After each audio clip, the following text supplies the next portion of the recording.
আমি রুমও ছেড়ে দিছি, হোটেলও ছেড়ে দিছি। সবাই আসলে রেজনের অভিনয় আমরা আগেও দেখছি। মনে হচ্ছে যেন লাল মোটরসাইকেলটা তাইজুলের জন্য অপেক্ষা করতেছে। শোয়েব ভাই, বাংলাদেশ আসলে আজকে ম্যাচটা শেষ করে দেবে এরকম একটি আশা ছিল। শেষ পর্যন্ত কালকের দিন পর্যন্ত অপেক্ষা করতে হচ্ছে। ওভারঅল আজকে বাংলাদেশের ম্যাচটা কেমন দেখলেন আজকের দিনটা? আসলে ওই যে বললেন না আজকে ম্যাচ শেষ করার কথা ছিল, তো আমরা ওটাই ভাবছিলাম। আমি রুমও ছেড়ে দিছি, হোটেলও ছেড়ে দিছি, মানে ট্রেনের টিকিট বলেন সব রেডি ছিল। কিন্তু শেষ পর্যন্ত মানে এই সালমান আলী আগা আর হচ্ছে রেজওয়ান আমাদেরকে যেতে দিল না। কালকে সকালের অপেক্ষায় আছি। তবে এই ম্যাচ এখন পর্যন্ত বাংলাদেশের হাতে, কারণ একটু ভয় ছিলাম।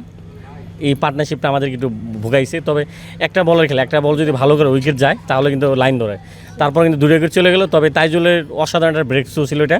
মানে এত সুন্দর একটা বল, যেই বলটা কিন্তু সালমান আলী আগা মানে মিস করলো, বোল্ড হয়ে গেলো। এবং দেখলাম যে পরে ড্রেসিং রুমে যাওয়ার আগে তিনি ব্যাট দিয়ে পিটাপিটি করতেছে, মানে রাগে জিদে ক্ষোভে।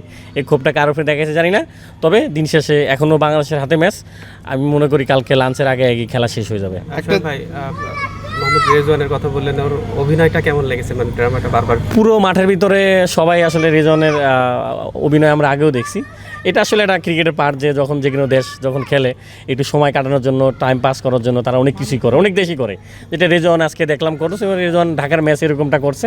তবে মনে হয় না রেজওয়ান এটা সফল হবে, কারণ দিন শেষে বাংলাদেশে জিতবে। তবে রেজওয়ানের কাছ থেকে আসলেই মানে বাংলাদেশের মানুষ যতটা তাকে ভালোবাসা পছন্দ করে, মানে মাঝে মাঝে মনে হয় যে ওভার করে ফেলায়। যেমন আজকে লিটন দার সাথে কি নিয়ে যেন আম্পায়ারের সাথে, এটা আসলে একটু বেশি। তার মতো মানুষের কাছে এটা আশা করি না।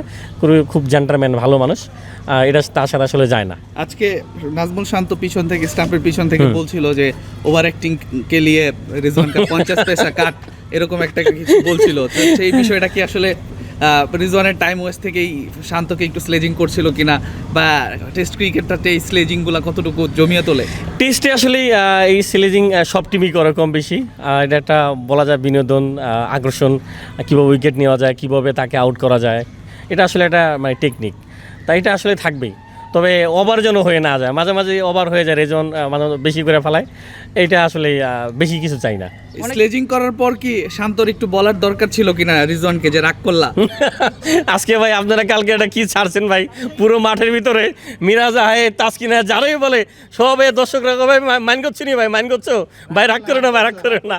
মানে পুরো আজকে পাকিস্তানি খেলোয়াড়দের বলতেছিল রেজওয়ান থেকে শুরু করে সবাইকে, রাগ করছো কিনা, মাইন্ড করছো কিনা।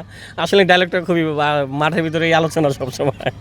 তাইজুল ইসলামকে নিয়ে কথা বলতেই হয়। আমরা দেখেছি তাইজুলকে নিয়ে খুব একটা আলোচনা হয় না, তবে যখনই দলের প্রয়োজন হয় তাইজুল ইসলাম ব্রেক থ্রু এনে দেন। কি মনে হয় কালকের দিনে তাইজুল ফাইফারটা কি তুলে নেবে কিনা? হ্যাঁ, তাইজুলের হাতে সুযোগ আছে, এখনও আর একটা উইকেট দরকার। আর মনে হচ্ছে যেন লাল মোটরসাইকেলটা তাইজুলের জন্য অপেক্ষা করতেছে, কারণ ঢাকাতে তিনি উইকেট নিচ্ছে। আর মানে শেষের দিকে এসে পার্টনারশিপ, মুশফিকের সাপোর্ট দেওয়া, তারপরে লিটনকে সাপোর্ট দেওয়া, এটা আমার মনে হয় যে তাইজুলের জন্য মোটরসাইকেলটা অপেক্ষা করতেছে। লালটা মনে হয় তাইজুলই পাবে।